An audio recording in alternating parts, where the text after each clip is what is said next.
di tengah-tengah kita, lebih utama dari segala sesuatu. Memenuhi panggilan Yesus. Aku datang bukan untuk memanggil orang benar, tetapi orang berdosa, supaya mereka bertobat. Lukas 5 ayat 32. Sahabat Iktus yang dikasihi Tuhan, secara umum, jika seorang ingin mempekerjakan orang dalam sebuah tim, maka ia akan memanggil orang-orang yang memiliki track record yang baik. Catatan kehidupan yang baik menjadi sebuah kriteria demi suksesnya tim itu untuk mencapai tujuan. Lalu bagaimana jika merekrut orang yang memiliki catatan buruk? Panggilan Yesus kepada Lewi berbeda sekali dengan apa yang dilakukan orang pada umumnya. Lewi tidak memiliki track record yang baik, malahan sebaliknya. Mengapa Yesus mau memanggil orang yang demikian? Karena dalam panggilan Yesus terdapat perubahan hidup. Secara lebih mendalam, kita akan melihat perubahan yang dialami Lewi dari seorang yang berdosa hingga dipakai menjadi alat keselamatan bagi orang-orang yang berdosa. 1. Yesus memanggil orang berdosa, ayat 27. Lewi dalam perikop ini sama dengan Matius dalam Matius 9 ayat 9. Ia adalah orang Yahudi yang bekerja sebagai pemungut cukai, ayat 27.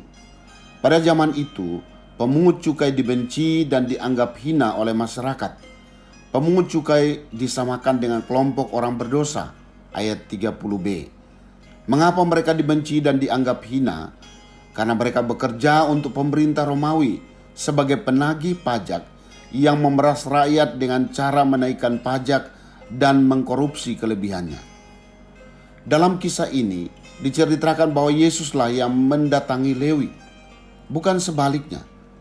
Bandingkan Yohanes 15 ayat 16. Hal ini penting untuk ditekankan karena inti dari perikop ini adalah Yesus datang untuk memanggil orang berdosa.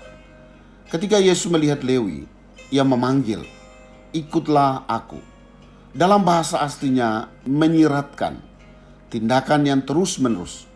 Artinya, Yesus tidak mengajak Lewi untuk mencoba menjadi pengikutnya sementara waktu, tetapi dia menginginkan pengiringan yang terus-menerus. 2. Respon orang berdosa terhadap panggilan Yesus, ayat 28. Lewi yang sedang duduk di dalam rumah cukai langsung memberikan respon terhadap panggilan Yesus.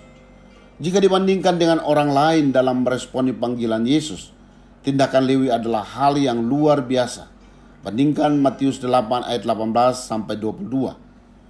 Ia tidak berlama-lama atau mengulur-ulur waktu menjawab panggilan Tuhan. Ia segera berdiri, meninggalkan segala sesuatu, lalu mengikut Yesus. Meninggalkan segala sesuatu berarti juga meninggalkan pekerjaannya sebagai pemungut cukai. Itu berarti bahwa ia harus kehilangan penghasilan yang besar. Di samping itu, keputusan ini juga berarti mempertaruhkan masa depan. Menjadi seorang pemungut cukai adalah masalah posisi. Begitu ia meninggalkan posisi ini, maka orang lain dengan cepat akan mengisi kekosongan jabatan tersebut. Ia telah meninggalkan segala sesuatu untuk Yesus demi memperoleh sesuatu yang bernilai kekal. Bandingkan Matius 19 ayat 29. 3. Sukacita memenuhi panggilan Yesus, ayat 29 sampai 32. Lewi memang kehilangan banyak hal ketika ia memutuskan untuk mengikut Yesus. Tetapi ia tidak bersedih. Bagi dia, mengikut Yesus merupakan hak istimewa yang jauh lebih berharga daripada memiliki seluruh harta duniawi. Untuk mengungkapkan sukacitanya, ia mengadakan pesta. Ini merupakan tanda syukur sekaligus usahanya untuk memperkenalkan Yesus kepada teman-temannya. Lihatlah, sukacita orang yang sudah diselamatkan adalah membawa orang lain kepada Yesus. Orang Farisi mengkritik Yesus yang berkumpul dan bergaul dengan orang berdosa. Mereka seperti seorang dokter yang hanya memvonis pasiennya dari jauh dan tidak punya keinginan agar pasiennya sembuh. Karena itu, Yesus berkata, bukan orang sehat yang memerlukan tabib, tetapi orang sakit. Yesus datang untuk memanggil orang berdosa supaya mereka bertobat. Pertobatan orang berdosa merupakan sukacita besar seisi sorga. Bandingkan Lukas 15 ayat 7. Sahabat Iktus, di dalam kasih karunia-Nya yang besar, Yesus telah memanggil kita untuk diselamatkan dan menjadi alat keselamatan. Siapakah kita sehingga kita diperkenankan untuk menerima kasih karunia-Nya? Kita termasuk dalam kelompok orang berdosa yang seharusnya menerima penghukuman. Tetapi belas kasihan Yesus telah menghapus segala dosa kita. Saya telah mengalami pertobatan sejati dengan meninggalkan segala sesuatu yang bernilai duniawi demi mengikut Kristus dan mendapatkan upah yang bernilai kekal. Sukacita saya seharusnya terekspresi dalam kehidupan saya dengan cara memperkenalkan Yesus kepada semua sahabat dan saudara saya, hingga sorga bertepik sorak karena ada lagi orang yang percaya dan menerima Yesus dalam hatinya melalui hidup saya. Sahabat Iktus yang dikasihi Tuhan, sudahkah saya mensyukuri panggilan Yesus bagi saya untuk diselamatkan dan menjadi alat keselamatan? Hal duniawi apa yang masih saya pertahankan dalam mengikut Yesus untuk meresponi panggilannya? Kepada siapa saja saya harus memperkenalkan Yesus sebagai ekspresi sukacita saya karena saya telah menerima panggilannya?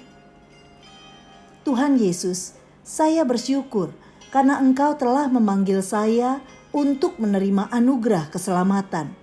Saya telah meninggalkan kehidupan lama saya dan menjalani kehidupan baru di dalam Engkau.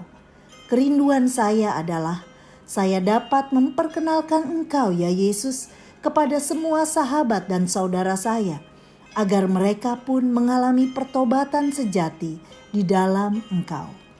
Amin. Sukacita saya adalah melihat saudara dan sahabat saya mengenal Yesus.